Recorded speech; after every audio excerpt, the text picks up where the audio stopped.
What's going on, guys? Another quick video here for Tacticus. I was thinking about posting a video about Angrax actually the other day. I did one a while back on my Discord for just kind of some of my new players in my guild, and just some quick pointers and tips. But I noticed we got this new quest starting here tomorrow for Angrax, so I decided might as well re-record a new one, start fresh, give some quick pointers on this guy. Now, Angrax used to be, and still is really, one of my favorite characters. He's got a really good base attack. He does 4 hits when he attacks, and he does power damage, which is really good against a lot of like armored things. He also has really high defense, and I mean, really just all around, he's pretty good. But the best feature about Angrax, in my opinion anyway, is his passive, Hateful Assault. When charging, Angrax deals plus 171 damage. An enemy that moves from a hex adjacent to Angrax takes 1 times 514 to 714 power damage. Of course, now that number is going to change depending on the level of the ability, but this is a really, really powerful skill, and it is great for basically any kind of wave-based game type. Onslaught especially, he shines. Also, we got this Alien Majesty, the Pattermine event going on right now. He's a really good option for the beta. I think you can also use him in the alpha, but he doesn't really match any of the specific prerequisites or bonuses for completing the match. However, he is really good for the beta. He matches for power damage lineup. He's also a 0 summoner, of course. Doesn't summon anything. He has too many hits, though. He does 4 hits, so he breaks that. But you can get a good 4 bonuses out of him and some other characters along with him in the Alien Majesty event. Makes him really good for that. But I just wanted to do a quick match here of Onslaught, give you guys kind of a short little kind of tutorial sort of overview on just how great this guy is. Honestly, I use him in basically just about every Onslaught match, and pretty much all of the wave-based game types that I can too, just because of the fact that he starts in Shrouded State, which allows him to teleport on his first turn. And providing that there is clear space around this area where the enemies are not too close, he can teleport over here, and I'm going to try to get him in that hex right there. That way he's going to cover 2 of the spawn points.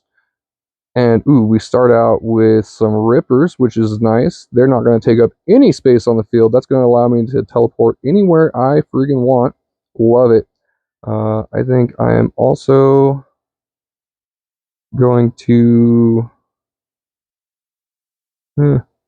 actually, first I will move this guy over here. Put him there. Get him as far up as I can. Malladus isn't great, but as far as like movement's concerned, but he does a fair amount of damage, and he has a ton of defense. He also has that Terminator armor, so the first time he takes a hit, his defense is increased, reduces it by a significant amount. So we're going to keep Angrax there. We're not going to move him, because that would mess up our little attack. I'm going to waste my skill on that guy. Don't really care about it. Alright, let's skip our turn. Want to leave Angrax in that spot, because when they start spawning, he's just going to start clearing the battlefield, because they have to move. They are forced to move from these hexes because they can't block that terrain unless they literally have physically nowhere else to move, or they're the last one out of the spawn point. Otherwise, they are not allowed to stay on that square. So having him here with his passive means that as soon as they spawn, he's automatically going to slap them. And that's not always going to guaranteed kill the enemy, but it's definitely going to do a fair amount of damage in literally every situation. See if we can't clear all these up so we got a nice clean battlefield for the next round. End our turn. Oh, I messed up. I should have moved my Angrax. That was me spacing out. So see, now that I don't have the Angrax there, this is actually a pretty good example. You can see these guys just swarm the battlefield, so we got to deal with all of these dudes one by one. Not too bad. They're pretty weak, at least compared to what I've got available. We're going to move our Angrax back over there. Don't want to make that mistake again. All right. Put him over here, and we'll end our turn. I should have moved my Malodus, but it doesn't really matter. Let Angrax just clean him up right there.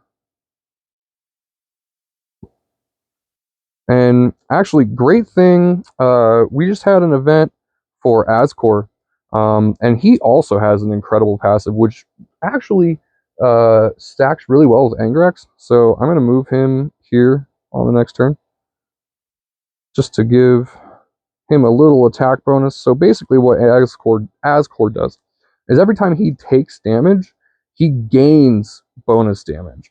And as long as he has killed at least one enemy in combat, he gives 50% of that bonus damage to any adjacent chaos ally, which makes him really powerful. Not like there was much hope of anything actually escaping Angrax attacks, but now they definitely will not. Skip my turn, skip my turn. We're just going to finish this Onslaught real quick, but as you can see, Angrax is an excellent character to have on your squad. So with this little quest that we got starting here, it's probably going to be one of those where you have multiple battles that you have to do, and you're going to get some medals and stuff at the end, and some shards specifically for Angrax. We're going to take Harkin because I'm trying to power him up.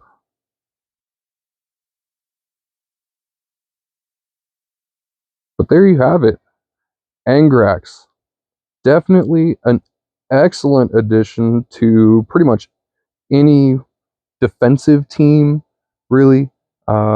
Especially where there's like lots of minions or AI enemies involved. He is a great one to have specifically because of this hateful assault ability.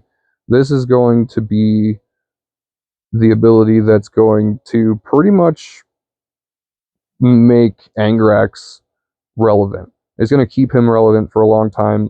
His active is also really good, deals damage to multiple enemies around him.